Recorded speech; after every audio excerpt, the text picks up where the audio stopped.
Happy Sabbath? Shall we pray? Heavenly Father, we thank you for your watch care and your goodness. We thank you for the privilege of being here during these sacred hours.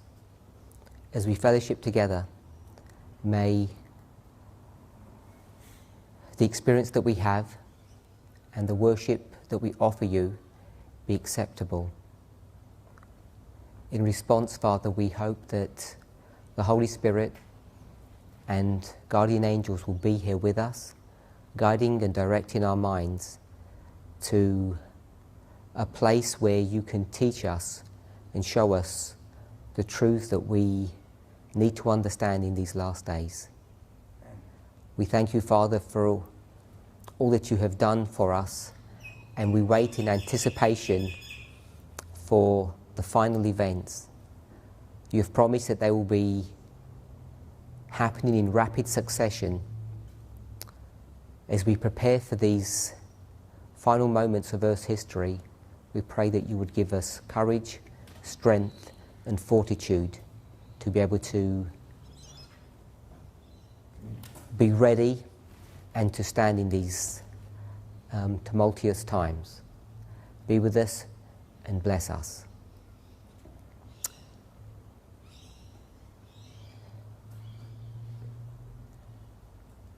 We ask these things in the precious holy name of Jesus. Amen. Today's service, we hope to have 2 presentations before lunch and a question and answer session after lunch. So we expect that you have questions. We hope that you'll take the opportunity to ask them, if possible, between now and the afternoon's program. If you can write those questions down and give them to, I guess one of the organisers, I'm not sure who you'd give them to, but if you can hand them over to someone who is in a responsible position so that we have an opportunity to review them before the question and answer session itself. If you don't get an opportunity to do that, please don't let that stop you from asking questions. I hope we're all going to have a profitable day. So 2 presentations this morning. I'll be doing the first one. Sister Tess will be doing the second presentation, and we'll together field the questions this afternoon. So by way of introduction, we're all aware that in 3 weeks we are due to have a camp meeting here in Sydney. So we'll all be back together again. I'm hoping that all of you are going to be coming to the camp meeting. If you were planning not to come, change your plans if it's not too late. And if you are planning to come, then that's really good. So today's study that I want to share with you will act kind of as a preamble or a preparation for the camp meeting studies. It's a fairly basic study that I want to go through, and it's really about the methodology that we're using in the movement, not only today, but what we've used since the inception from 1989. So it's all about methodology. Now, I'm not sure how many of you are familiar with this message, with the ideas and the concepts that we have. I'm hoping that most of you are. But if you're not, if you're new to this message, then I think the terms that I'm going to be talking about won't be strange to you, the words, the ideas, but the extent to which we will apply these concepts may be disconcerting to some of you.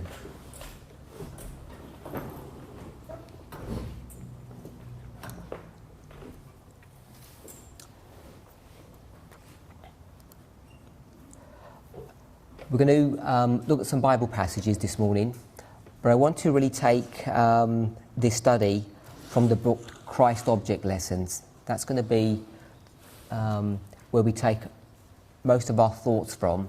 but as I say, we will study some verses from the scriptures. So what I really want to do this morning is to talk about the subject of parables. Now I know that all of us understand what a parable is. To some degree, to some extent, the word parable isn't strange to us. I'm sure you all know that the Bible is divided into two parts, the Old and New Testament. What some people may not be so familiar with is that the Old Testament was written in Hebrew and the New in Greek. And when we read an English translation, a lot of that information is really hidden from us, and it's not obvious to see that there are two languages that the Bible was written in. So when you go from the Old to the New Testament, even though the words themselves in the English may be the same words, they have slightly different nuances. They mean slightly different things from the Old to the New. They have different properties or characteristics. Both languages are interesting. If I were to say the Greek language is a very precise language, I think that would be a fair representation. It's a much more useful language to interrogate, especially when we go from the English and we try to understand what some of these words mean. So we're going to begin our study here to try to understand what this word parable means. So before we go to Christ object lessons, if you turn into your Bibles, we can go to any New Testament passage, but what we'll do is we'll go to the first mention of the word parable in the New Testament. So if you go to the book of Matthew, this is the first time you're going to see the word parable used in the New Testament. The word itself is found 66 times in the Bible. In a couple of verses it's mentioned twice, but its first usage is found in the book of Matthew. So if we turn there, we're going to go to Matthew chapter 13. So if you turn to Matthew chapter 13, for most of us this is a familiar passage.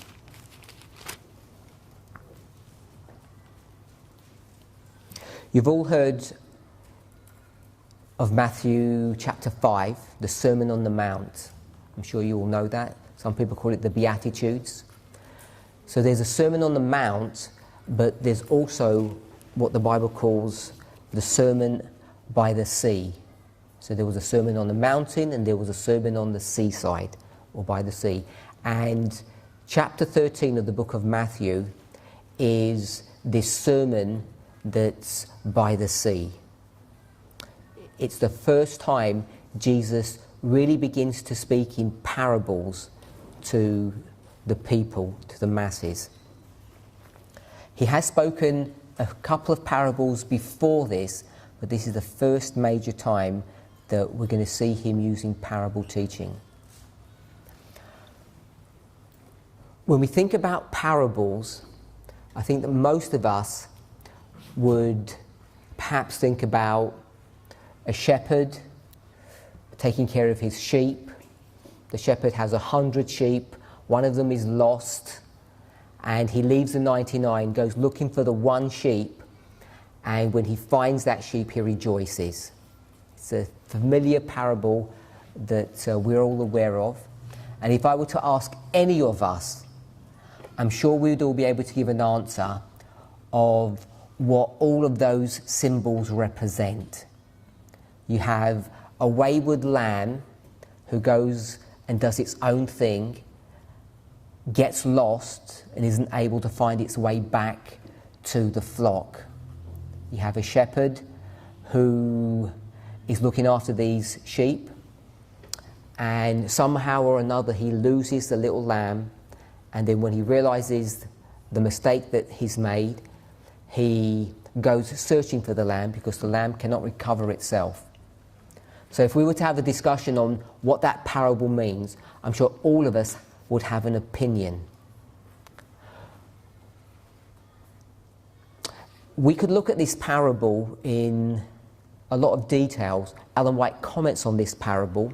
There are many Christian commentators who look at this parable. So if I were to ask you, what does that lamb represent? That lamb that carelessly left the flock, left the care of the shepherd, and went away. What I want us to think about, if you're already thinking, oh, you know the answer, is to think that there's not just one answer to that question. So if we will put the lamb to one side, if I were to ask you, who was that shepherd that went looking for that lamb? Who was that shepherd? I'm guessing most of you would say it was Jesus. Is that correct? Most people would say that was Jesus. So if we were to say that this shepherd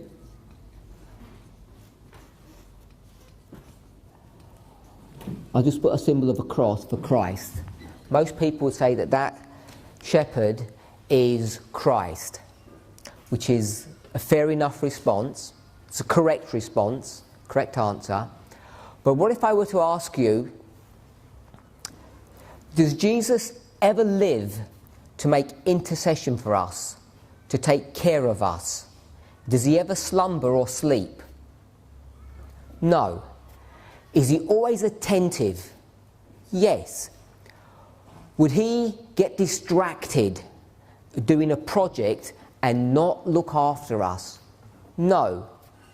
So if that's the case, and we look at this story, how is it that this shepherd allows one of his sheep, and it's only a lamb, remember, a shepherd understands how lambs behave, how they operate, that they're inattentive, they easily make mistakes, they can get themselves into trouble, so they need a lot of help.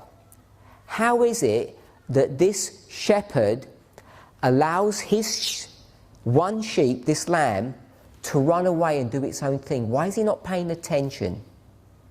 And if you ever thought about that, if we're going to say that this shepherd is Christ, how would Christ let one of his lambs run away and not pay attention? So as soon as you start thinking about it that way, maybe you begin to question in your mind, maybe this isn't Christ.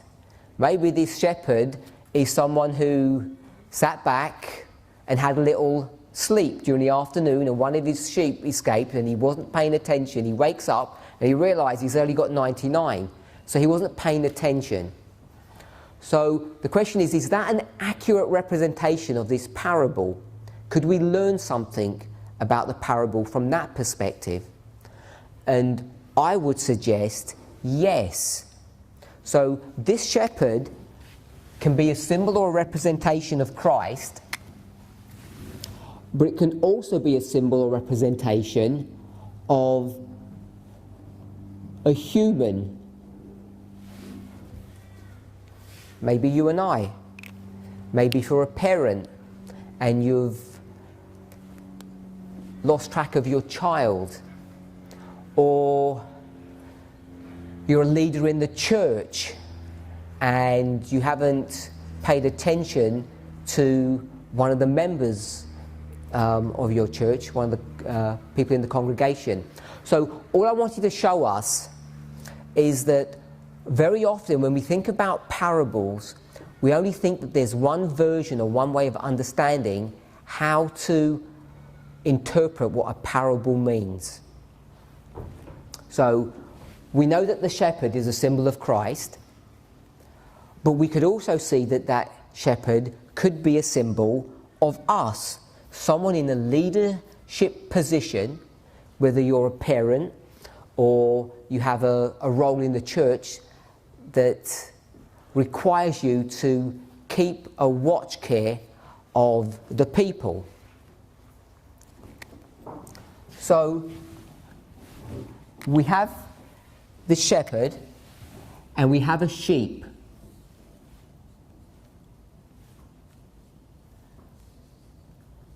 So this sheep, who is this sheep a symbol of?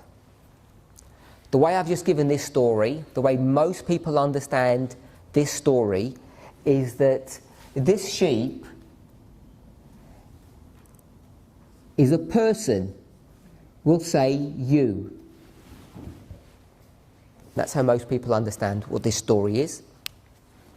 Christ and you, and I've given an alternative version, a human being and you, someone in a leadership position.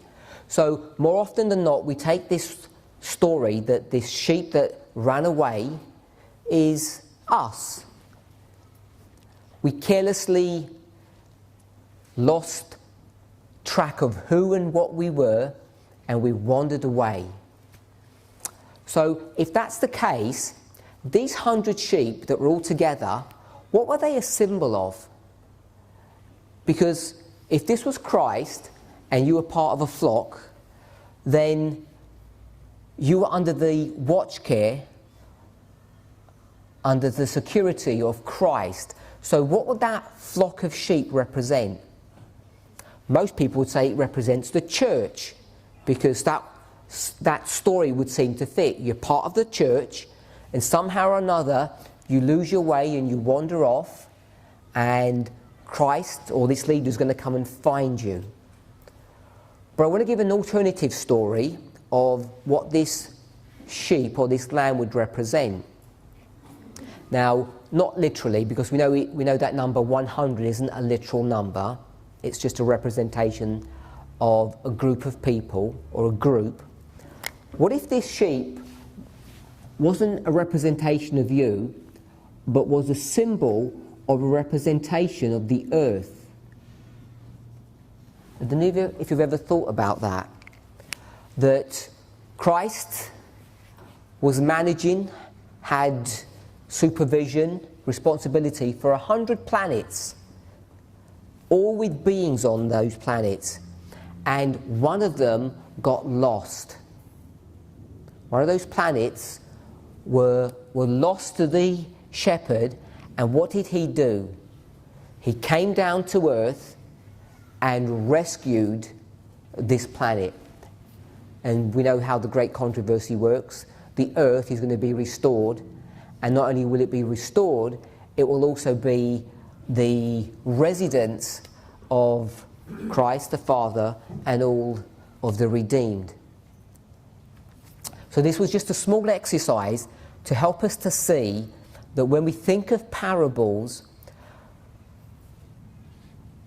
the story or the version that you've heard, which is correct, there's a group of people who are in the church, Christ, who's the shepherd, the overseer of the church, one of those members in the church, through their own neglect, wandered away into the world.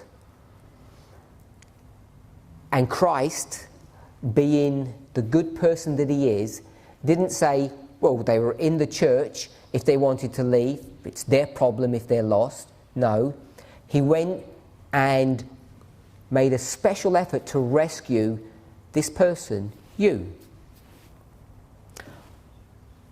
We could argue that it's not the church, it's the whole world that is a symbol of those 100 sheep.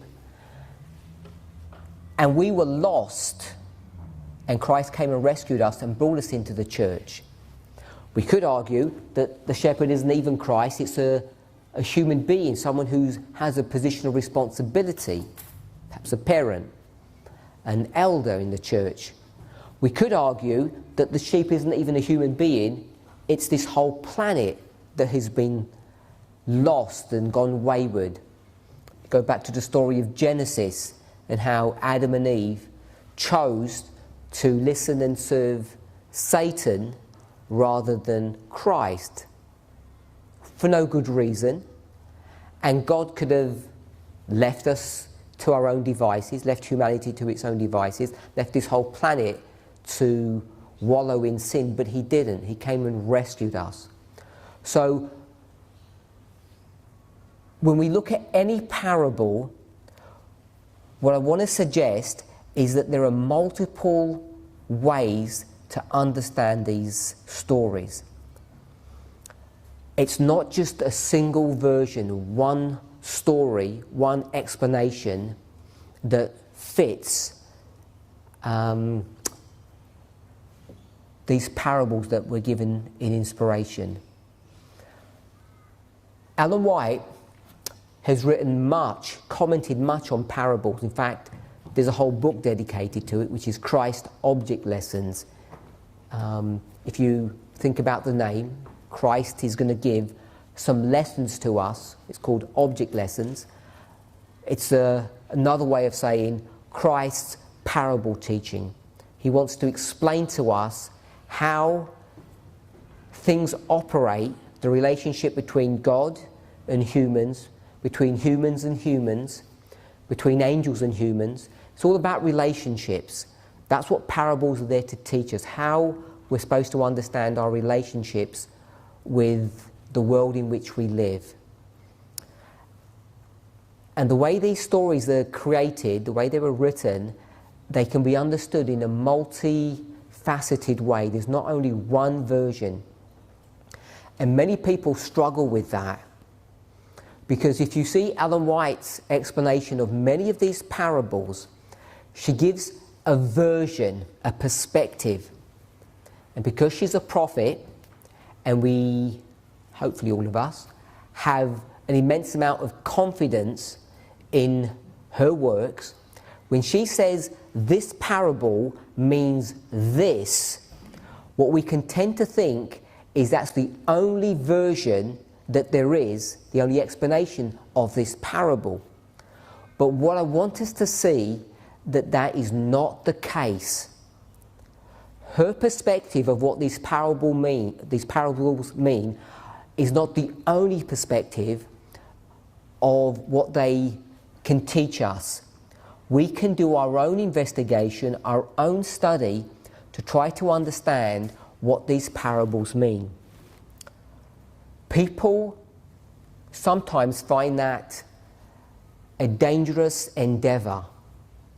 Some people might go as far as to say, well, if you come up with a different answer than the spirit of prophecy, does that mean you don't agree with the spirit of prophecy? Of course not. It doesn't mean that at all. Does it mean that the spirit of prophecy was wrong in its explanation of what these things mean? The obvious answer is no. The spirit of prophecy is not wrong. The question is, if we come, we, me, you, a group of people come together to look at a parable and explain it in a different way than the conventional understanding, by conventional I mean the spirit of prophecy version, does that mean we are throwing away the spirit of prophecy? No. Does that mean what we're teaching is wrong? And I want to say, no, it's not. If we, as a group of people, if we as individuals are not willing to expand and stretch our understanding of how to read parables, we're going to be confined to a very limited understanding of the great controversy of the world in which we live. If all we're going to do is take Ellen White's version of these parables, not only if we're only willing to take her explanation of parables, but if we're only willing to understand parables in a very narrow and limited fashion. So I want to speak about that as we go through our study, and I'll explain what I mean by that.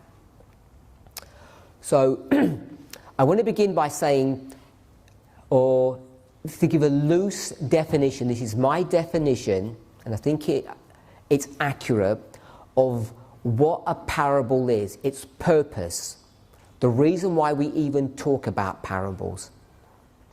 So at its most basic and fundamental level, I want to say a parable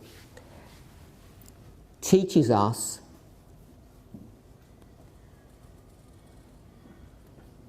not about the natural world. The purpose of a parable is not to show us what the natural world is like. We don't need a parable to do that, because all of us know how the natural world operates. The purpose of a parable is in fact to teach us how the spiritual world works. This is the purpose of a parable, to show you or to teach us how the spiritual realm operates, how it functions, what it looks like, how it feels.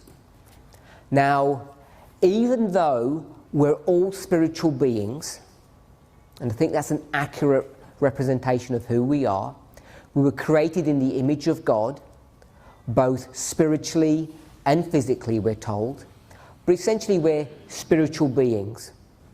We're spiritual beings that are encased or housed in a physical body. Don't know if you're happy with that kind of concept. Just a simple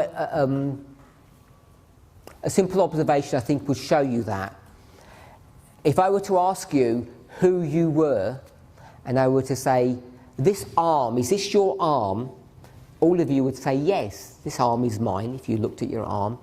But if that arm got chopped off in an accident and it lay there on the table, who would you be? You wouldn't certainly be the arm. You would still be the same person with the same thoughts, same feelings, same emotions, same perspective, separate or disconnected to your arm.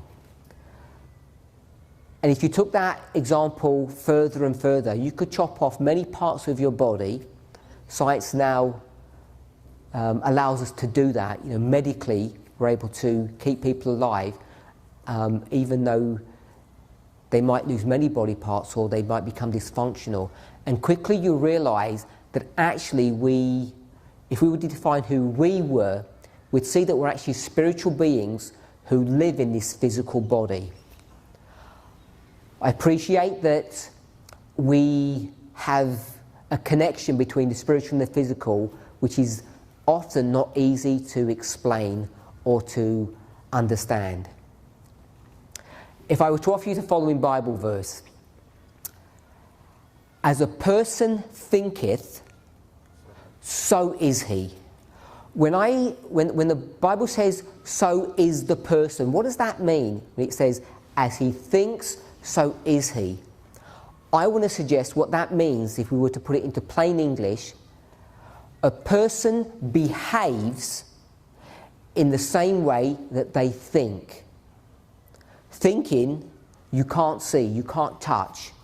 It's a spiritual, non-physical phenomena, something that happens inside your brain. But as you think, you act out your thoughts.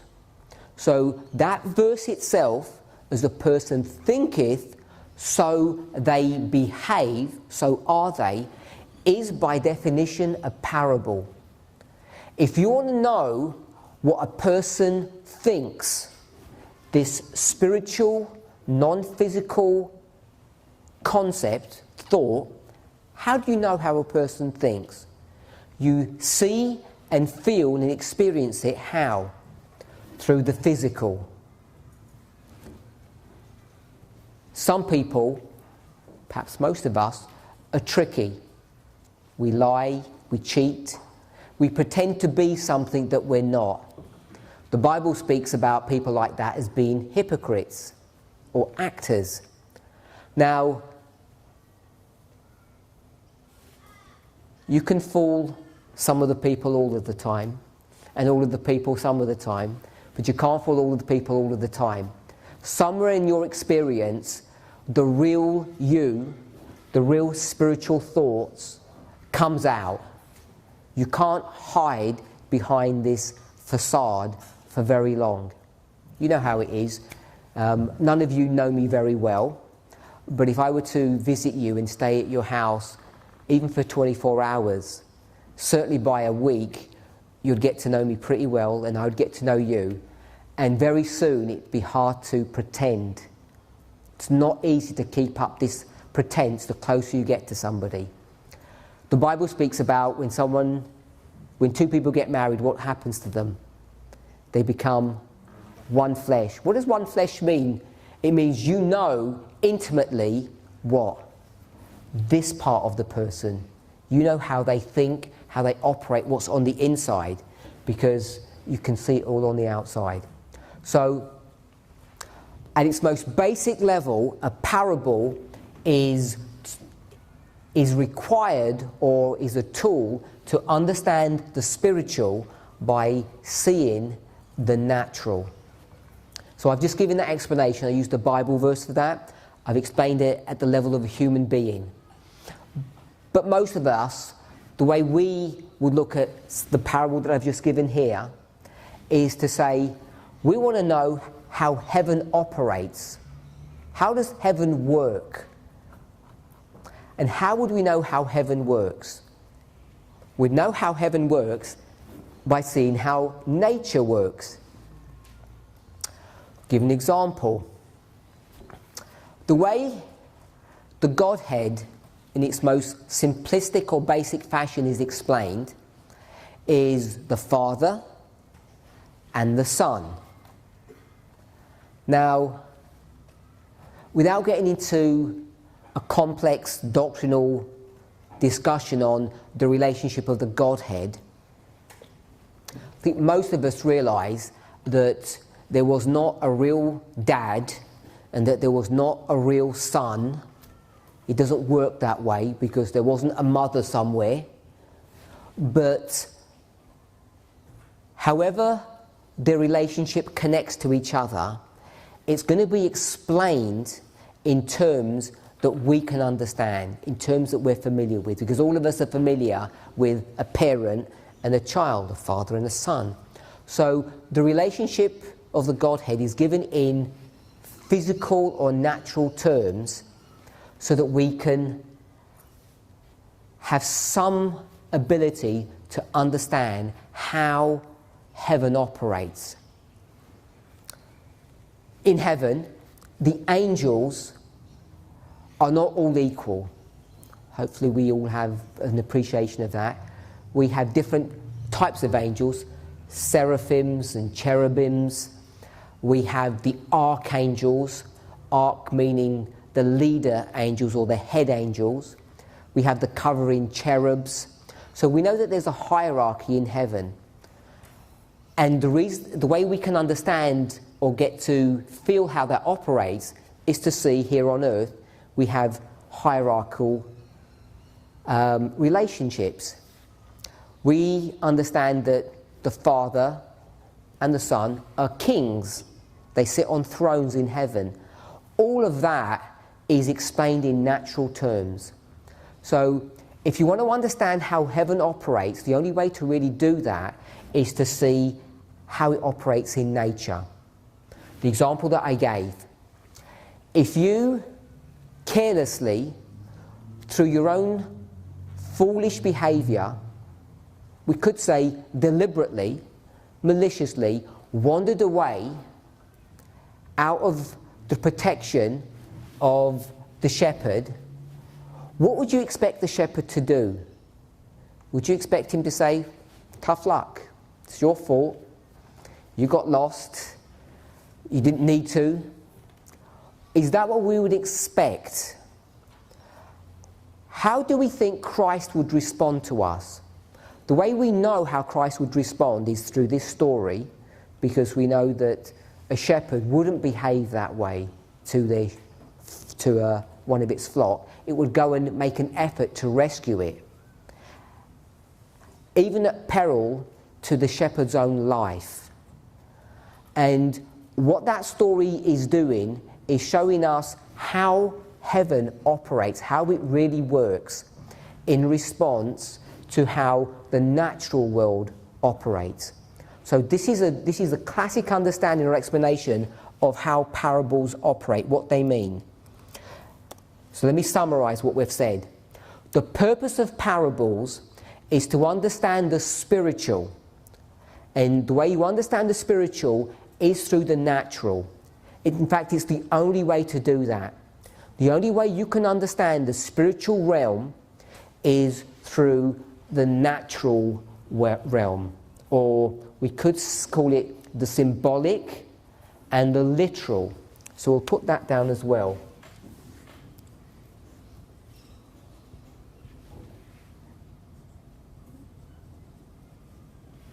So we've got literal things and we've got symbolic things.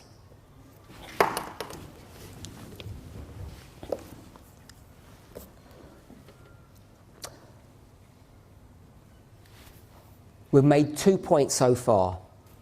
The purpose of parables is purely to understand the spiritual, whether it's heaven, whether it's understanding another human being. And the only way you can do that is through the natural or the physical realm. That's why we need parables.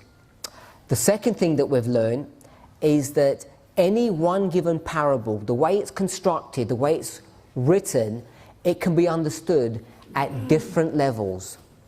And if we can appreciate that, what we can do is when we go into inspiration, we can see that we could study parables for ourselves and come to an understanding which may not be the same understanding that you get in the spirit of prophecy.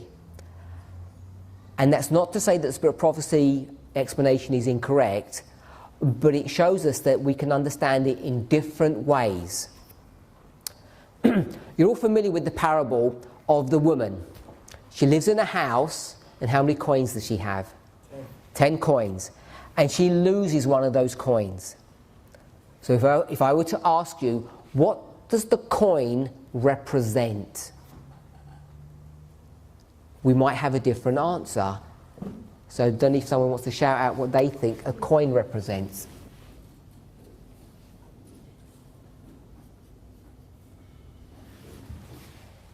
You must have some idea. So my brother says, you. So if that represents you, who does the woman represent?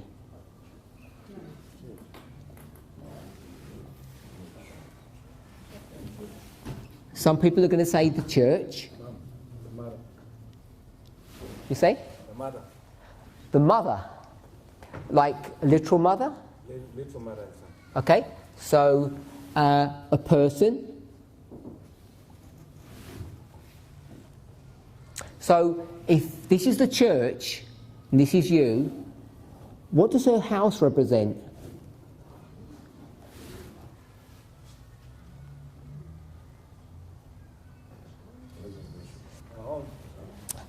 Okay, but the home is literal. It needs to have it needs to represent something. So all I want us to see is that there are various ways to understand this parable. One suggestion that I would offer is that this house is actually the church, and this woman is someone who is in the church who has responsibility for 10 coins. And who in the church has responsibility for things? A leader. So there's this leader who loses one of these coins, and coins can't run away, so the full responsibility of losing the coin is upon this person's shoulder. In this story, it wasn't the shepherd who lost the coin, lost the sheep. The sheep ran away of its own volition.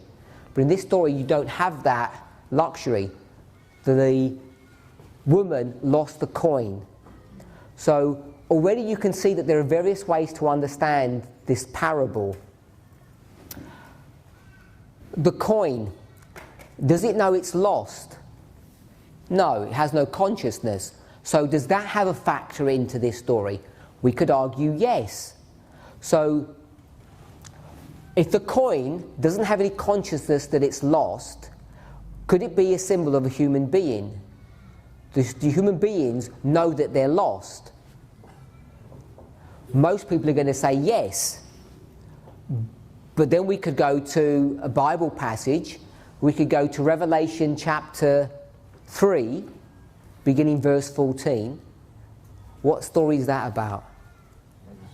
Story of Laodicea. Does a Laodicean person realise that they're lost? They don't. They think that they're in a good place. So this could be a symbol of a Laodicean person, because the Laodicean thinks that they're hot, but they're not hot. And if hot means life, what's the opposite of life? Death. So they think they're alive, but they're dead really. In real life, they're dead. So this could be a symbol of a person who doesn't realize that they're lost. And where's this person? In the house, which is the church. But the coin is an inanimate object. It doesn't think. It could also be a doctrine, a belief system. So in the church, a leader has lost one of the key doctrines of the church or of the gospel. So this is another example of where we can take a parable and understand it in a different way. And I want us to become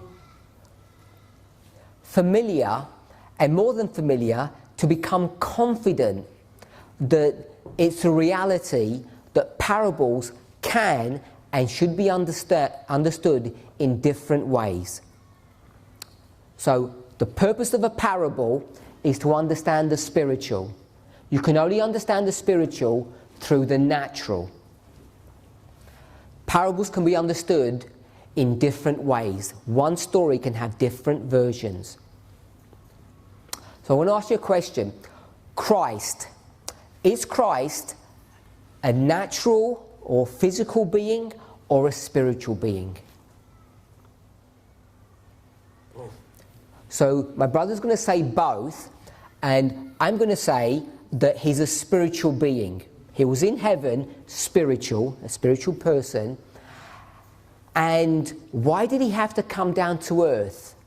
Why did he have to become natural or physical? So we know the answer now. He had to come to earth to be a natural physical person so that we could understand what? Spiritual. The spiritual. So that we can actually understand who Christ really is, how he thinks, how he behaves, how he operates. He is forced to come down to earth and be a physical person. And when you begin to realize that, it begins to open up a vast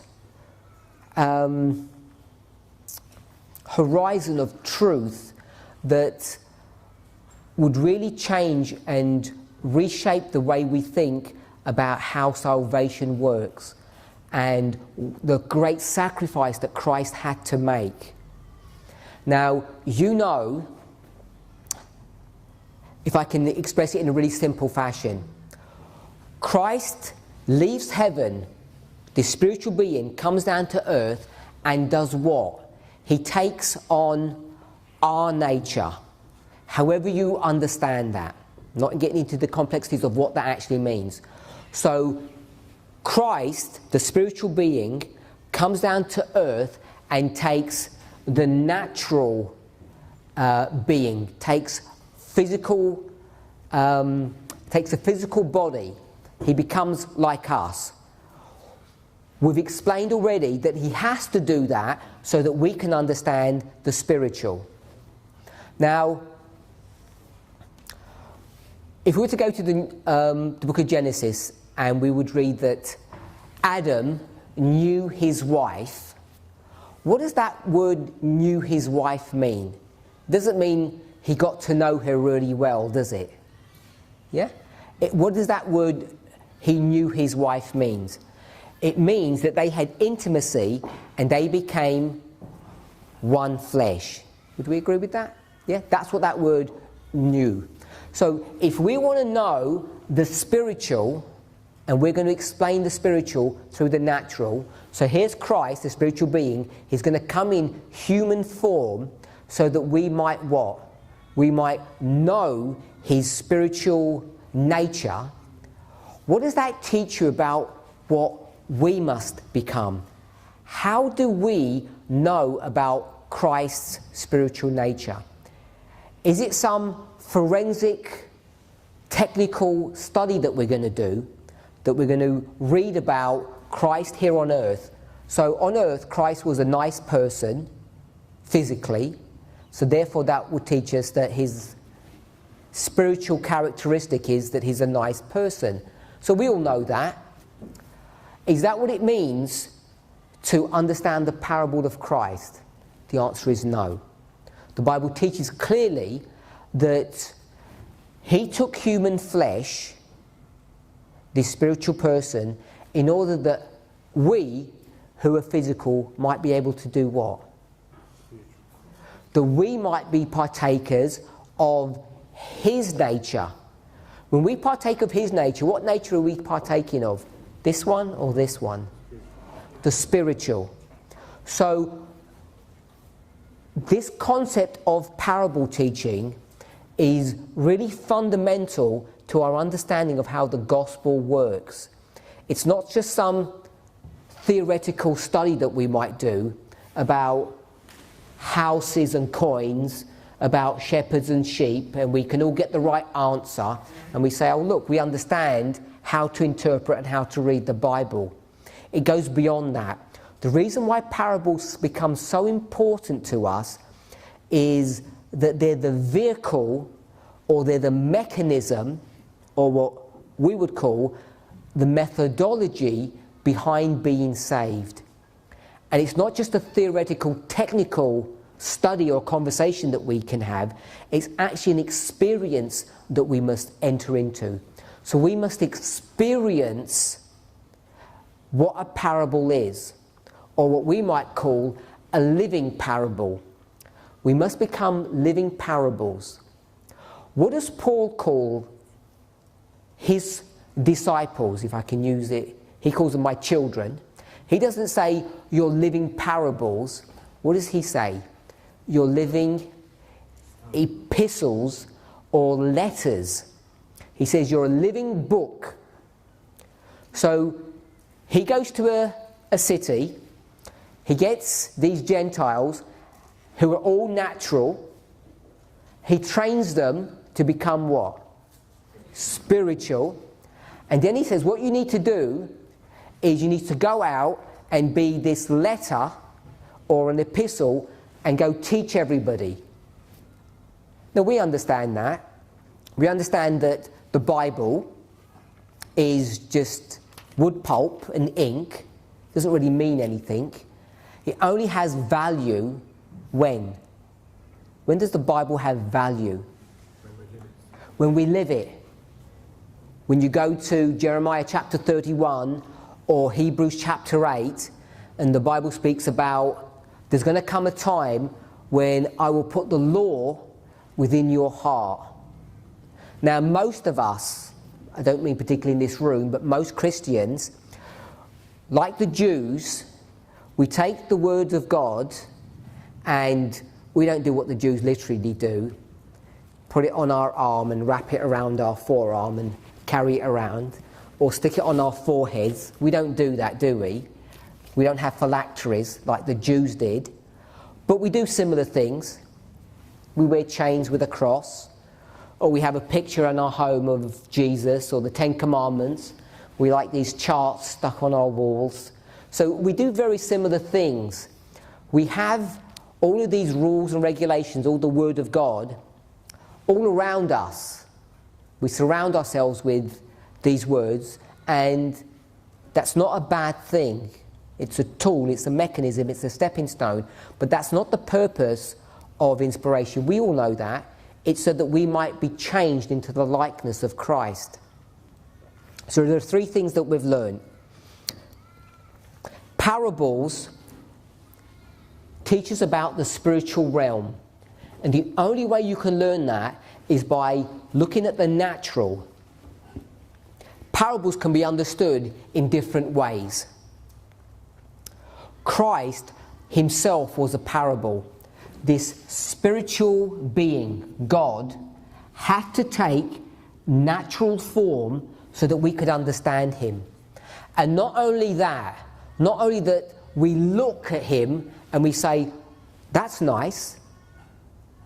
The Bible says, by beholding, we become changed into the very likeness of Christ. So if we're going to be changed into his very likeness by looking at him, what does that looking mean? It doesn't just mean reading or studying his life. It's just like when two people become one flesh and Adam knows his wife. He doesn't get to know her, they become one. One in experience, one in a relationship that is so intimate, they become inseparable. So the purpose of a parable is not just to understand who Christ is, the spiritual being, by looking at the physical person. It's not just that, it's so that we can experience what it means to have humanity and divinity combined. If you can understand that, then you can understand why Christ, if I can say it this way, is forced to remain in human form throughout eternity.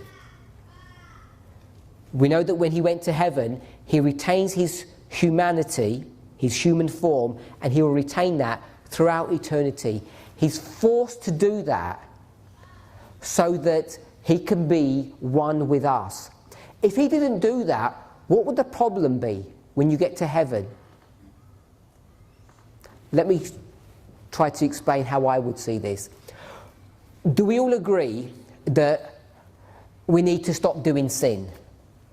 Yeah. That we should be perfect? Sure. Without defining exactly what that means. So, if I were to say without sin or perfection would mean graduation, you're finally arrived. Do we think that we have fully, completely arrived? We're going to be the ultimate human beings when we get to heaven? No, I don't think we do really. We're still on a learning curve.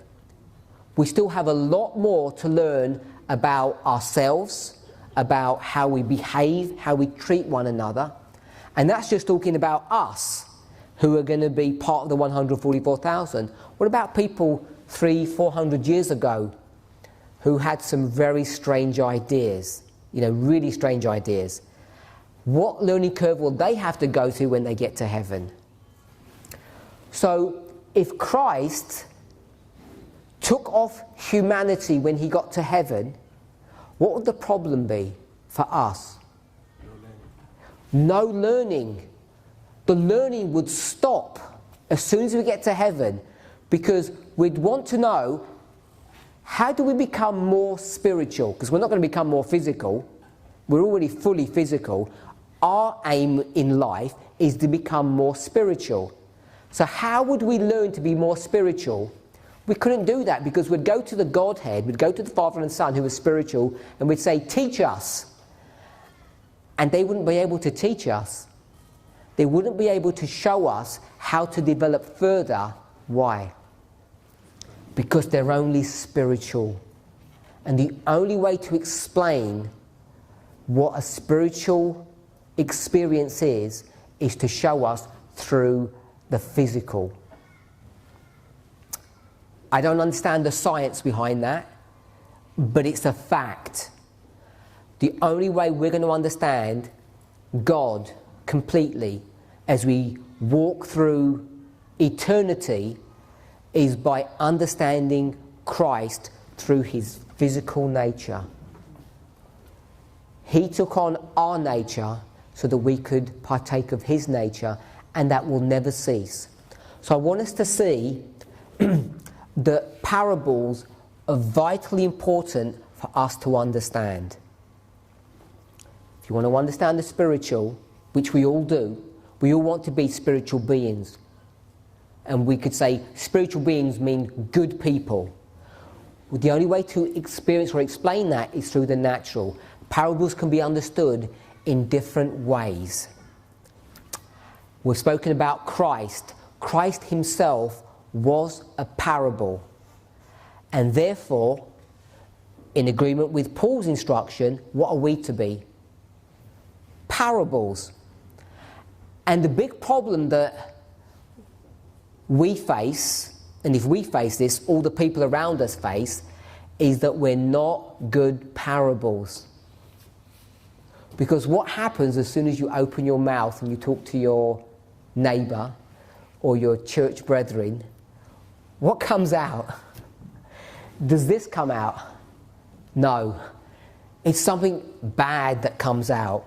The way you behave, the look in your face, the way you use your hands, all of this is not a proper representation of this. And I guess that's the difference between Christ, when he came down on earth, and us. And what our aim is, what God's aim is for the natural and the spiritual to become one, so that we truly would be living epistles, not dead letters. That's the purpose of parables.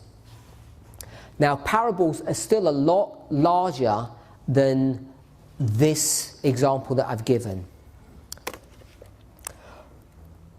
We're in Matthew chapter 13. We're in verse 3. This is the first time the word parable is going to be used in the New Testament. And he spake many things unto them in parables, saying, Behold, a sower went forth to sow.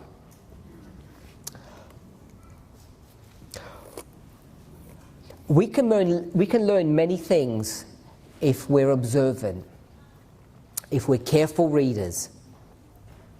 So the first thing I want us to see is, or to observe, is that there are rules and a methodology behind studying.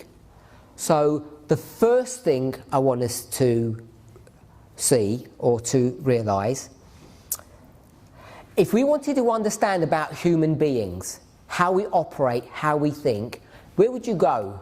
Where would be your first port of call?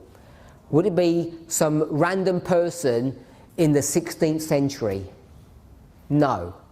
If you really want to understand how people operate, how they're constructed, how they're put together, where would you go? Genesis. You'd go to the book of Genesis. You'd go to the beginning, the first person, Adam. God created Adam, man and woman, in his image. So if you want to understand human beings, you'd go to the beginning, the first mention or the first description of human beings. And that's a really important rule that all of us use. If you want to understand a journey, you go from A to B, from the beginning to the end. So if you're on a journey, what do you need to know about that journey? Where you began and where you're headed to. And often, in fact always, you're somewhere in the middle. So if you want to understand the path that you're going down, two things you need to know is, first of all, the path that you're taking, and the second thing is the beginning and the end. So I want to rephrase that in the following way. I want to use the idea of first mention. Where are human beings first mentioned? My brother says in the book of Genesis, Adam and Eve. That's the first place that they're mentioned. Then we could say, where's the last place that they're mentioned? Now, when we think about the last place that they're mentioned, that would be an interesting discussion, because we could have different explanations of that. We could say, well, if it's the first place they mentioned is in Genesis, the last place would be Revelation. The final work of God here on earth as he finishes up the great controversy. So we could go from Genesis to Revelation. Now, Revelation is the last book in the New Testament. It's the last book in the Bible. There are 66 books in the Bible, yeah? How many in the Old Testament? Do you know? And in the New? 27. 39 and 27. Is that right? Yeah. Agree with those numbers? Yes. Good. So, if we went to book number 27 in the Old Testament, what book would you get to? If you're not good at maths, or you don't have an index in your Bible, you can have a guess. Daniel. Go to the book of Daniel. So, Revelation is book number 27, and Daniel is book 27. So, that's just a little trick, if that's the right way to explain it. There are much better ways to see this, but the book of Daniel and the book of Revelation, Ellen White tells us quite explicitly that they're essentially the same book. They deal with the same subject. And if you want to understand the book of Revelation, you really do need to read the book of Daniel and vice versa. So I want to say the book of Daniel and the book of Revelation are the same book. So if we're going to talk about human beings, as an example, they'd begin in the book of Revelation, that would be your start, and you'd end in the Revelation. Agree with that? Where else could you end then? If you can end in Revelation, what other book could you end in? You could end in Daniel. So we could put Revelation or Daniel, if you're okay with that. So all I want us to see is we can explain the beginning and the end in different ways.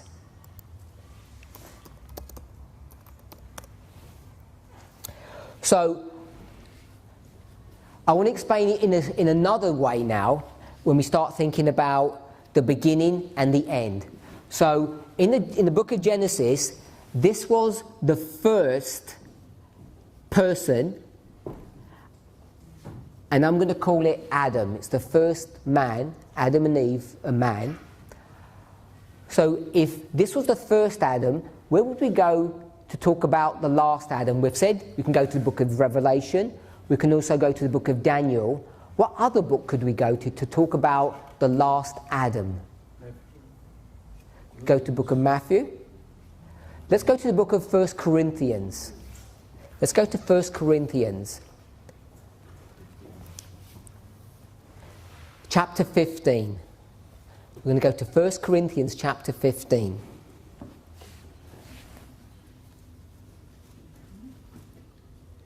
As you're turning there, all I want us to see is that what we're really doing is talking about parables. Talking about parables, and we can see that we can come up with different answers, different ways of explaining the same story. We've already got 2 books from the beginning to the end. Now we've come to a 3rd book, 1 Corinthians chapter 15. 1 Corinthians chapter 15 is a really nice chapter.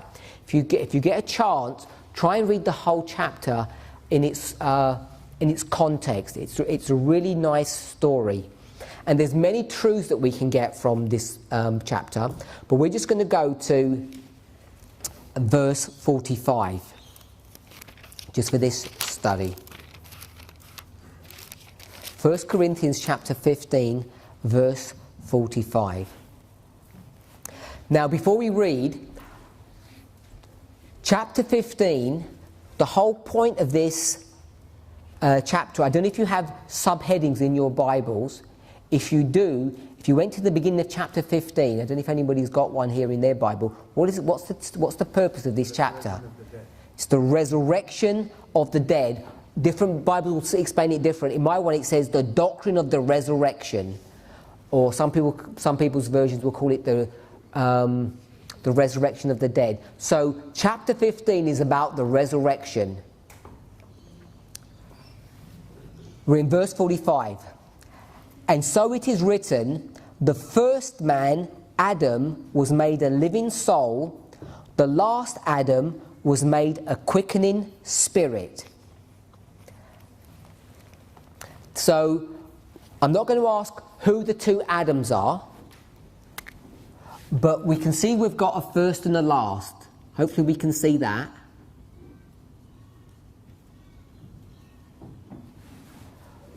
We've got the first Adam, we've got the last Adam. Can we all see that?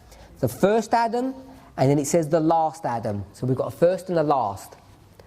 What I want us to see before we discuss who those Adams are, I'm sure we all know who they are, is when it talks about the first Adam, it says the first Adam was made a living soul. And then the last Adam was made a quickening spirit. So we've got living soul. I'm going to write that here. Living soul and quickening spirit.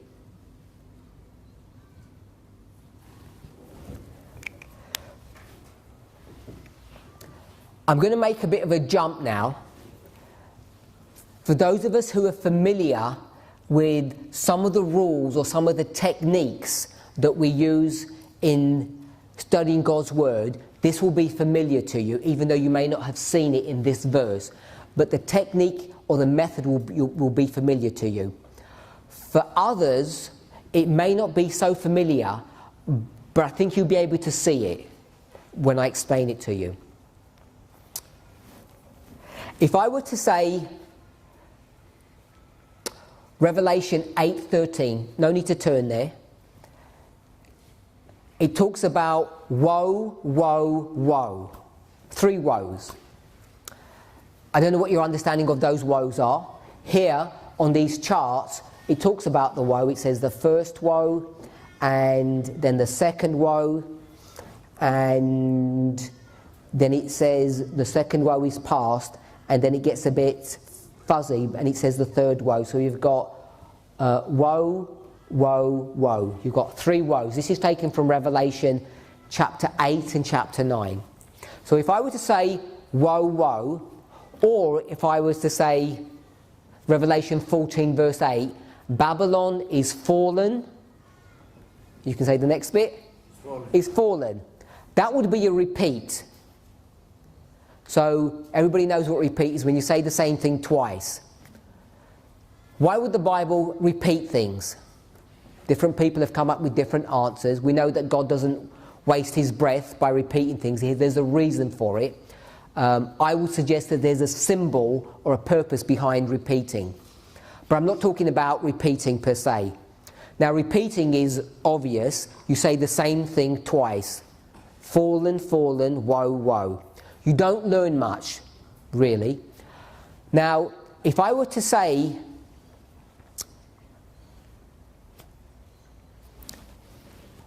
a word or a verb or an action, and then I were to say the same thing in a different, using different words, I've repeated myself. But if I explain something, for instance, I said the person ran. So we all know what running is. Then I said the person moved swiftly or the person moved quickly. What I've done is I've repeated myself, but I've said it in a different way. So I've expressed the same thought in a different way. So if you wanted to know what run is, I said the person ran away, and then I'd said the person moved very, very quickly. What type of running is that? Was that a jog? Or was that a sprint when I said he moved very, very quickly? Okay, it's a sprint. So I've given some description of what running looks like in that context. So I've repeated what I've said, run, move quickly, but now I've enlarged upon it, or I've explained in a more specific way what the running looked like. So this is a concept that we employ or we observe in our study of inspiration a lot.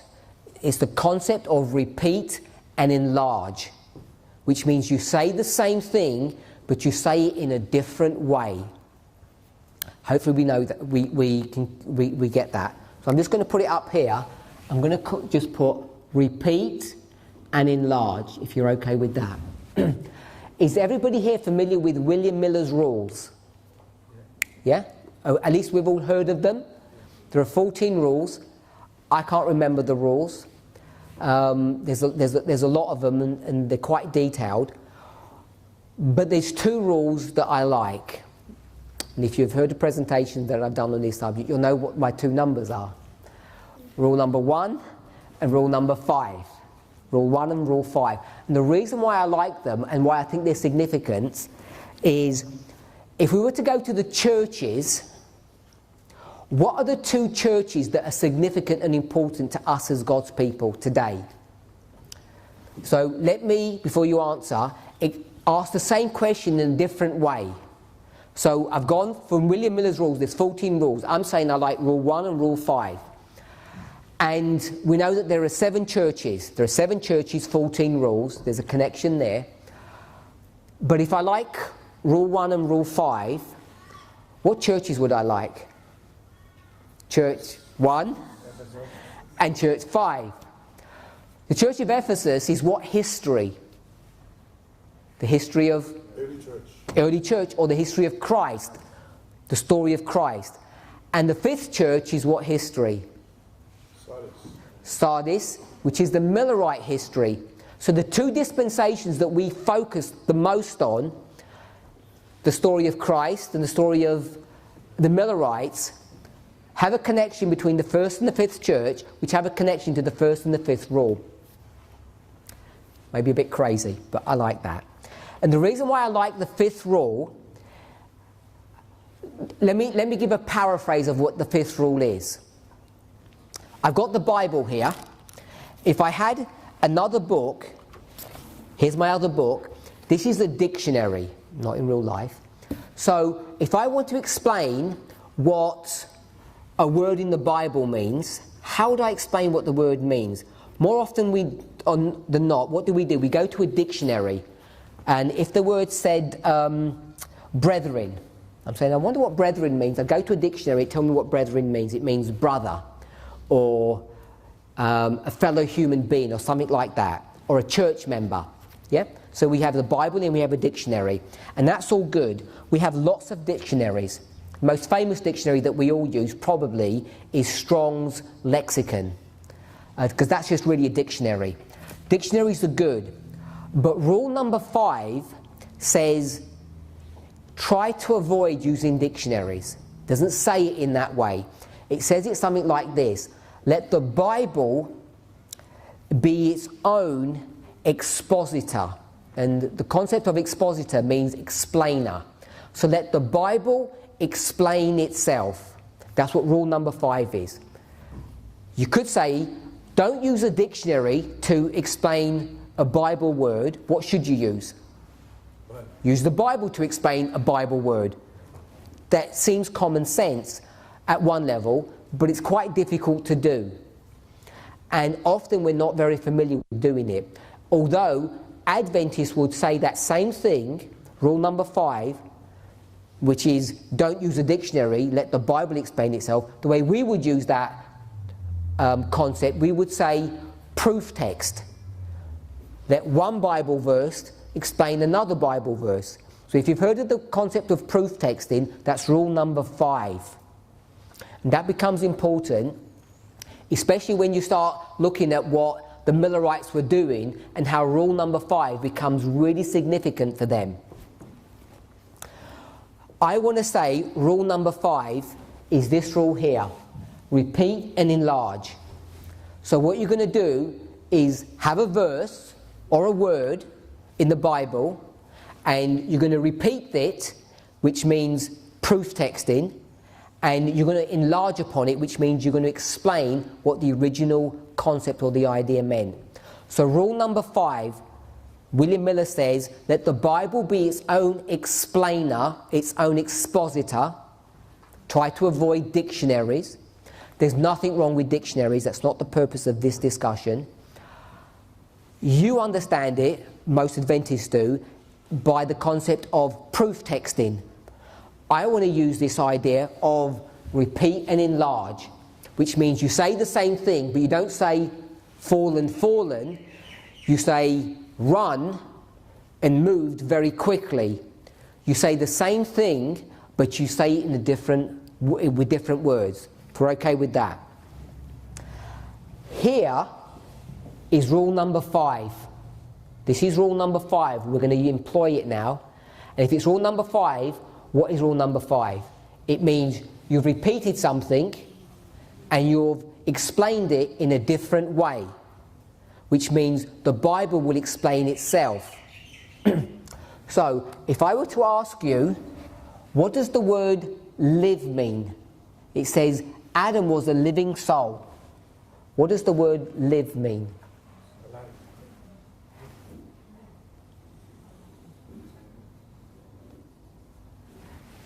So we're going to repeat the term alive and alive, but the second time we're not going to use the same word, otherwise it would just be living, living.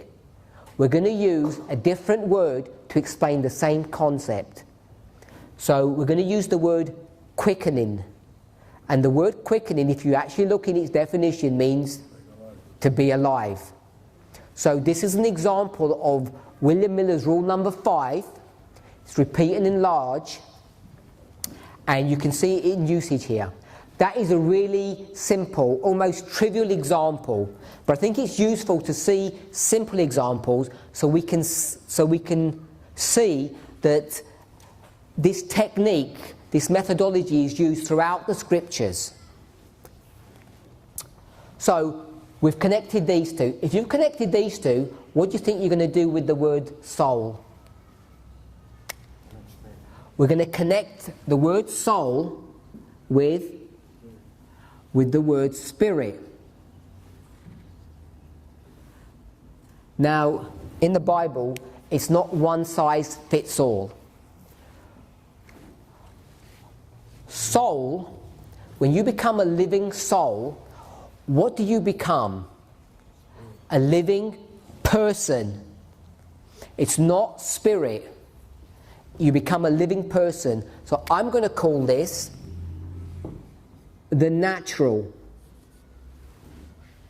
Adam, the original Adam, was the first natural person. This last Adam, he was what? He was spiritual. So what have you got here? You're going from the natural to the spiritual, which is the definition that we have for parable. So, who's that first Adam? We know it's literally Adam. Who's the last Adam? We know it's Christ. If you went to the context of the chapter, we could prove that. But we won't do that. It is Christ. So you've got Adam and Christ. And what is Christ? He's a spiritual being. What was Adam? He was a physical being. So, if you want to understand Christ, who do you need to look to? You need to look to Adam. So when it says to look to Christ, what Christ do you need to look to? Do you need to look to this spirit being? I'll do it in the shape of a cloud. Is that the Christ that you need to look to? No. That would not help you, would it? The Christ that you need to look to, this spiritual person, how does he look? He looks like this. He looks like a physical being, and I'm going to do a shape of a heart. And this heart that he has is glorious and beautiful. He becomes a quickening spirit. And this model is the same as this model when you go back and see how Adam was created. Adam was created identical to this last Christ here, or last Adam, I should say.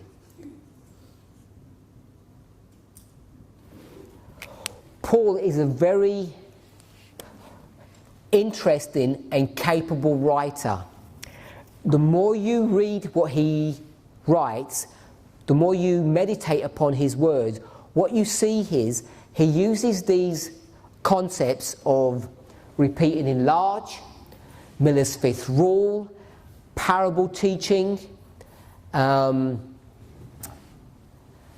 beginning and the end. He uses these techniques over and over again, and he wraps them up in this really convoluted and complex fashion, and it's a really interesting and profitable exercise to try to unpick them layer upon layer, and to see how he wraps all of these things up in a really simple phrase. I mean, this is a simple verse itself, but the way he constructs it is really profound and it's really educational. So what we've done is we've gone from the beginning to the end, and we've seen that we can explain it 3 different ways. The whole explanation is wrapped up in the whole model of parable teaching. So this is another example of how we can look at parables and see that they're all encompassing. We looked at parables. To understand the spiritual, you need to know the natural. You can understand parables in different ways. The same parable can be seen differently. It's a person, it's a doctrine, it's Christ, it's a human being, it's the whole of this planet, it's an individual. Then we looked at the concept of first usage or first mention. The first time the word parable is mentioned is in Matthew 13. It becomes important when you start using this parable or any word, and we see the same concept being brought to view when we think about the first Adam and the last Adam. So if we were going to go to a verse where we said the first time that the word parable is used in the New Testament, what else could we do? What else should we do? The first time the word is used in the Old Testament. So then we could go to the Old Testament and see the first time it's used in the Old Testament, which in fact would be the first time that it's used in the whole of the Bible. Not only is it interesting, it's profoundly important to understand this rule of first mention. We know it must be important because if you want to understand what kind of a human being you are, what your destiny was, where you came from, what would you do? You'd go to the first Adam, and then you'd go to the last Adam. This is where you began your journey, isn't it, as a human being, with this first Adam. And where will you end your journey? By looking and pointing to the last Adam. Let me put that on a line. Let me draw that out. Here's the journey. Where did we start? With the first Adam. Where will we end? With the last Adam. And we're Adam ourselves now, a human being. Where are we? We're here. Here we are on our journey.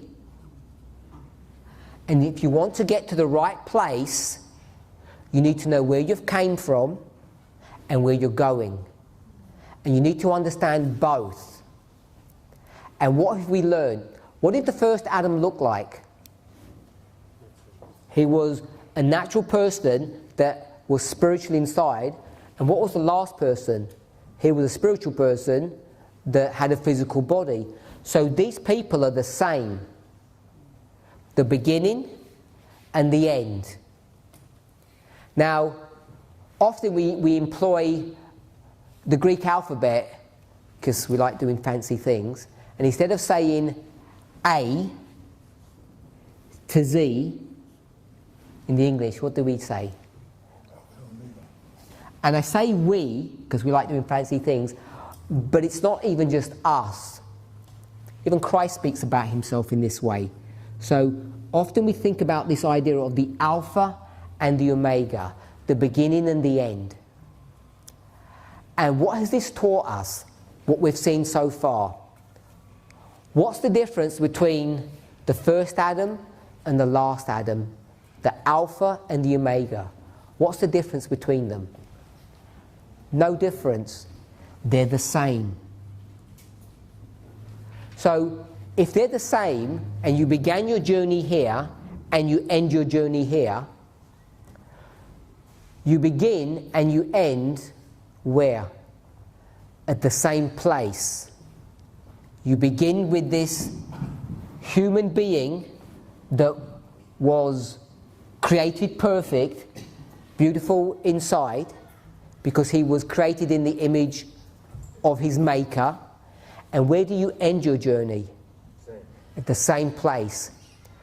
How do you begin and you end your journey at the same place? What would that look like? Because often we draw straight lines. Circle.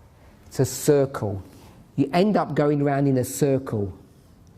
So if you ever thought, all I keep on doing is going around in circles, not getting anywhere, it's actually not that bad, because that's what you're supposed to do. And that becomes interesting, especially when you go to the book of Ezekiel.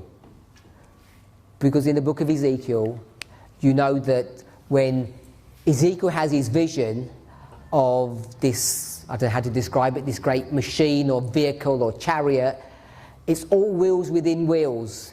You know, almost like you have these angels turning these cogs around and it all looks this complicated mess, but it all makes sense. And those wheels, we would teach, we would defend that those wheels are these repeating stories that occur over and over again. And they occur over and over again because they're actually these lines of history that we need to journey along from the beginning to the end. And you end your journey where you started your journey. And it's all contingent on the concept or the idea of parable teaching. Now, I spoke about first mention. We're in Matthew chapter 13, verse 3. And what I want us to see is that Jesus speaks to them in parables. And it's the first time parables are mentioned in the New Testament. And what's the story about? It's about a sower who went forth to sow. And all I want to pick up there is that the first time parables are mentioned, what's it connected to? What's the subject? It's connected to the subject of agriculture. And the subject of agriculture, or the storyline of agriculture, becomes really important for us to understand. You see it used throughout Scripture to explain heavenly or spiritual things. And it becomes so important, this concept of agriculture. When we think about the everlasting gospel, if I were to talk to you about the everlasting gospel, where would you go? Which book would you go to? You'd go to the book of Revelation. You'd go to chapter 14. You'd go to verses 6 and 7. There was an angel flying in the midst of heaven, having what? The everlasting gospel. And this angel, Revelation 14, verse 6 and 7, is connected to a second angel, verse 8, connected to a third angel, verse 9. So you have these three angels giving this message, which is the everlasting gospel. And after these three angels have done their work, if you read through the rest of the chapter, Revelation 14, all about the everlasting gospel, I'll just show you on this chart here. So here they are, the first, second and third angels' messages. This is Revelation 14. After those three angels have done, the storyline is being given, then the rest of the verse, depending on how you go, you pick up from around verse 13, I would suggest. From verse 13, the story changes and you see other angels.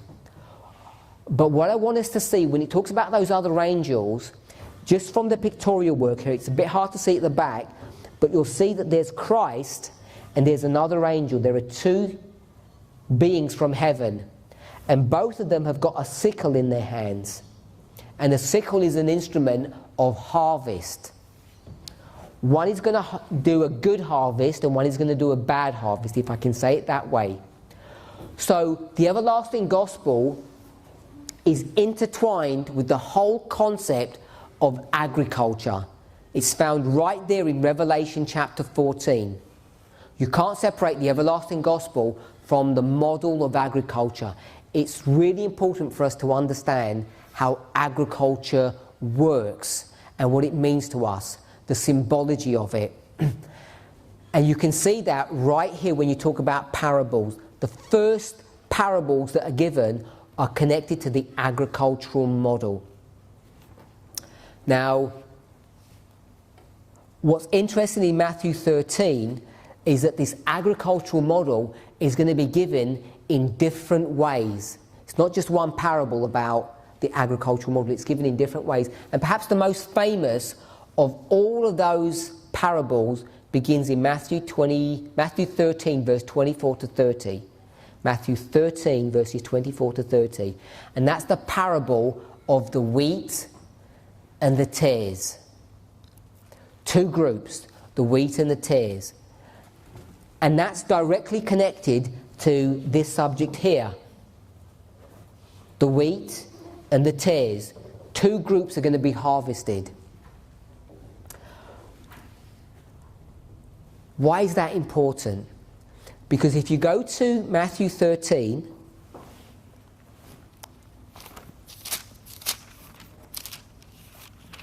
and we were to look at this parable, first of all, you've got the parable, verses 24 to 30, and then later on, Christ is going to give an explanation of this. If you go to verse 36, everyone's left. They've gone back to someone's house, and the disciples are going to say this. Then Jesus sent the multitude away and went into the house, and his disciples came unto him, saying, Declare unto us the parable of the tares of the field. Can you explain what this parable means? And the first thing Jesus is going to say in verse 37, he answered and said unto them, He that sows the good seed is the Son of Man. The field is the world. So straight away, he's going to tell you, this is a story about what? The world. Yeah, here it is, the world. The world is the planet Earth. So the parable of Matthew 13, the wheat and the tares, is a story about the whole of the world. If we're okay with that? That's Christ's explanation of what this parable means. Christ himself is going to explain this.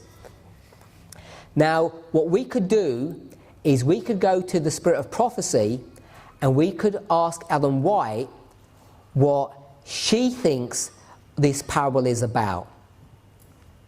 And I want to suggest, in fact not suggest, that we're going to read it, is that when she looks at this parable, she's going to explain it in a different way. She's not going to say that this field that the wheat and tares are grown in is a symbol of the world. This is taken from Christ Object Lessons, COL, page 70, paragraph 2. So it's COL 70.2. The field, Christ said, is the world. Matthew 13:38. We read that. Quoting, but we must understand this field as signifying the church of Christ in the world. So, I'll just use it here. Christ says the field is the earth. The Spirit of Prophecy said it's what? It's the church. We've got two different answers to the same parable. I want us to see that that becomes really significant. Christ tells you that this is a story about the earth, and Ellen White says no. She says we, then you need to discuss who the we are. We must understand this as signifying the church that's in the world, not the world. We don't have time to discuss this, but I want you to think about it. Is she correcting Christ? Is she telling you that what Christ really meant was, when he said the world, he didn't mean world, he meant church, but he just said world, that she's now going to correct him nearly 2,000 years after those words were penned? Does she mean that? Or does she mean that Christ meant the world, but I want us to understand it to mean something different? I would argue the latter. That Christ wants to make one point, and Ellen White wants to make another point. If that's the case, which point is the correct one? Christ or the church? And someone said, both. So if it's both, what we want to know is, who are the we? Who is she speaking to when she says we? So if we were to assume we don't have time to study this, that she's talking to us, Seventh-day Adventists. So if you're a Seventh-day Adventist and you want to read Matthew 13, verses 24 to 30, when you read the field, what are you supposed to be thinking? World or church? Has to be the church. So if it's the church, what church? What church is she speaking about when she says the church that's in the world? She would explain what that means. There's only ever been one church. Goes through 7 dispensations, Ephesus to Laodicea, but there's only one church. And if it's one church going through all of these experiences, when she says we, she's talking to the audience that is alive then. Which church is she referring to? Which dispensation? Seventh-day Adventist, which is the church of Laodicea. So what is she wanting us to understand? That sometime in the experience of Laodicea, there's going to be a harvest, and there's going to be 2 groups, wheat and tares, that are growing together in the Seventh-day Adventist church, which need to be separated. That's all good and well. But is that what Christ wanted us to understand? No. Christ wanted us to understand something different. He wanted us to understand that on planet Earth, there are 2 groups. There are 2 groups on planet Earth, and that's a completely different dynamic. Just like the coin is you or the doctrine, the shepherd is a human being or Christ. There are completely different dynamics going on. So if we can begin to open up our understanding of how parables operate, what we can begin to do is understand what God wants us to learn here at the end of the world. He has a specific message for us. And if we're going to limit ourselves to a specific definition or explanation of what parables mean, like one size fits all, we're going to be limited in our understanding. I've given you a number of examples how that works. So I want to summarize what we've learned today. The purpose of parables is only to understand the spiritual. But you can't understand the spiritual realm or the spiritual kingdom. To understand it, you have to go to the literal or the natural. That's what parables are designed to do. Parables can be understood in different ways. Christ explains it to be the planet Earth. Ellen White says, no, we need to understand it as being the church. We've given you the story of who the shepherd is, who the sheep is, give you an explanation of who the woman is, who the coin is. Then we spoke about parables and where they're mentioned. The first time the word parable is mentioned in the New Testament is Matthew 13 verse 3. The first time it's mentioned in the Old Testament, I didn't give you the verse, it's Numbers 23 verse 7. Numbers 23 verse 7, and that becomes significant. And at the camp meeting, we're going to continue this discussion and explain why that becomes so significant to us. Numbers chapter 23 verse 7. For those of you who are not familiar with what Numbers 23 is about, the backdrop of that story, this is the story of Balaam. We've all heard of Balaam, the prophet from the east. This is Balaam's story when he's going to curse Israel. The first time you hear the word parable in the Old Testament, in fact in the Bible, is when Balaam uses it to try to curse God's people. And that becomes a significant reference point for us to understand. We looked at the first usage of the word parable in the New Testament. When it's used in the New Testament, it's connected to the subject of agriculture. Agriculture is connected to the everlasting gospel in Revelation chapter 14. So we know that parables are connected to agriculture. Agriculture is connected to the everlasting gospel, and therefore parables, by definition, are connected to the everlasting gospel. We showed that a different way. Christ had to come here to earth to explain what a spiritual being is. He had to take on human form. Not only that we could understand the spiritual through looking at this physical person, but that we could know him. Knowing means experience. So we have to experience spirituality because he experienced a natural or a physical nature. So we swap with him. We give to him, or he takes upon himself, our physical nature, and what does he offer us? His spiritual nature. It's all about parable teaching. Then we looked at the rule of first mention. The rule of first mention is important. The rule of first mention deals about when you look at a subject, it's the first time it's ever discussed. I introduced the subject by talking about Adam, a human being. The first time a human being is mentioned is in the book of Genesis. The last time human beings are mentioned are in the book of Revelation. But Revelation and Daniel are the same book, so you could go to Revelation or Daniel. We also found in 1 Corinthians chapter 15, it talks about the first human being and the last human being. First Adam, last Adam. And it talks about them in different ways. He was a living physical person, and he was a living spiritual person.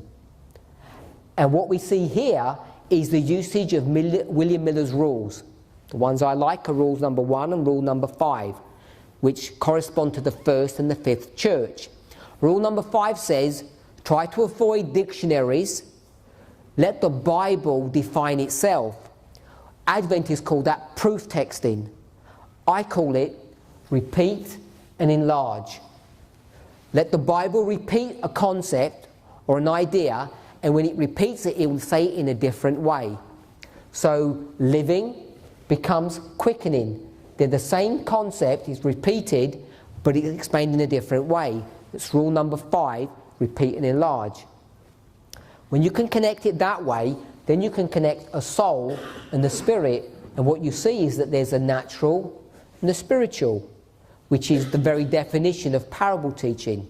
There's a lot more in that verse that we could unpackage, because it talks about a quickening spirit, and that concept of the last Adam being a quickening spirit is not only that he was a spirit that was alive, it's that he has the ability to give you life.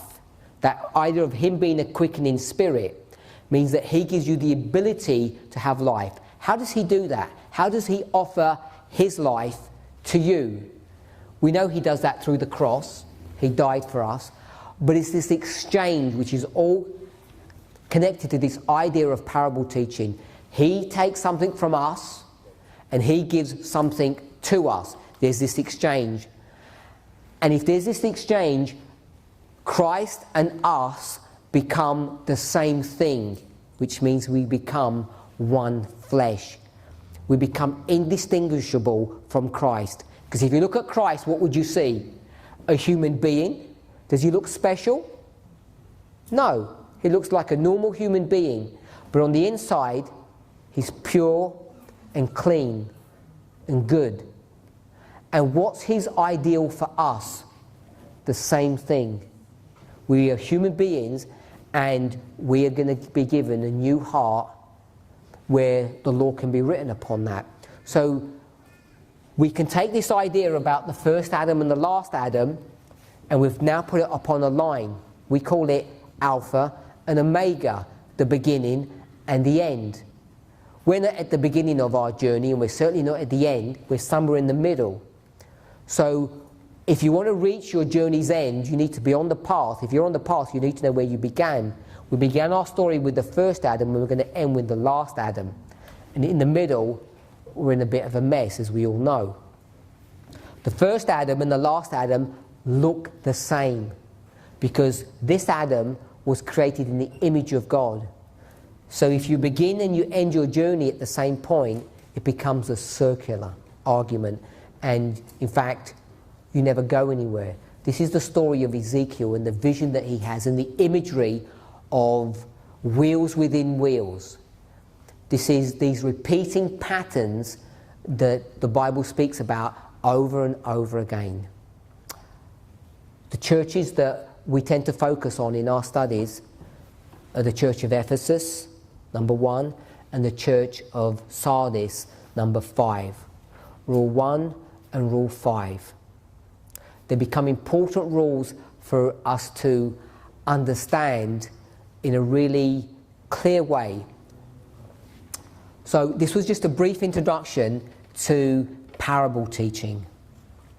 For those of us who are familiar with these things, I hope it was a pleasant refresher. For those of us who are not so familiar with these things, I hope it serves as a gentle introduction to the methodology that each of us needs to become familiar with in order to understand not only end-time prophecy, but also to understand our own experience, the relationship that God wants to have with us and how it's achieved, how the story of Christ coming from heaven to earth is the story of how we come from earth and get to heaven. It's all through this theory, this concept of parable teaching. It's an introductory study, and at the camp meeting hopefully we're going to develop this thought. We're going to have a short break. Sister Tessie's going to have the second presentation. We stop for lunch, and this afternoon we're going to have a question and answer session. So if you have any questions on what we've studied now or what we're about to study,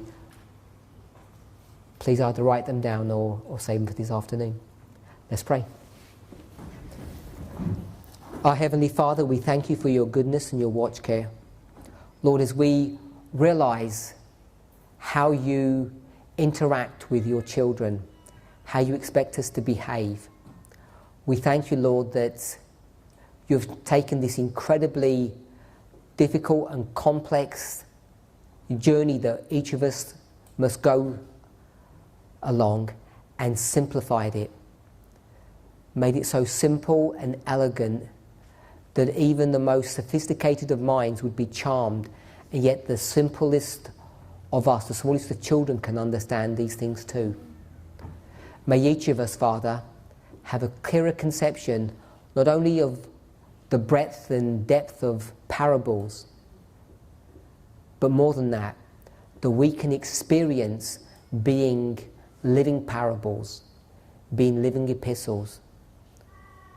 Lord, for the short time that we're here together during these sacred hours, may each of us truly be a living epistle, not a dead letter. May we meditate and think about words of inspiration, words that are a savour of life and not death, so that as we interact with one another, our conversations, the looks that we have, our facial expressions, the way we use our hands, might all be a true reflection of the inner person. Be with us and bless us, we pray in Jesus' name. Amen.